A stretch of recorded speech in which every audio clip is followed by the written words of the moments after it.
Gandang araw sa iyo mga kateknisyan. Ito naman tayo, nagbabalik na naman ang JBC Tech. Up, share ko lang sa inyo ang isang ref na to na unti-unting nawalan ng lamig sa freezer. Naunang nawala yung baba, tapos sa taas. Ngayon, chinek ko na siya. Wala naman siyang leak. Naglagay ko ng service valve, yung access valve, tapos nag-recharge ako ng refrigerant sa system.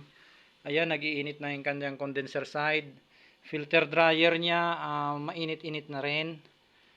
Ayan, nakakuha tayo hanggang 18 PSI. Dapat tayo makakuha ng mga 20 PSI. Ito nga pala ay isang Kundura frost free. Yan. At nandito tayo ngayon sa Natunuan, San Jose, Batangas. Ni-recharge ko na siya. Ngayon, check natin. Ayan.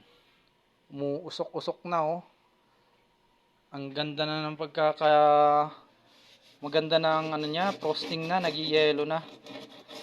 Oh, nag-yellow na. Side, kabilang side. 'Yun. Ganda na.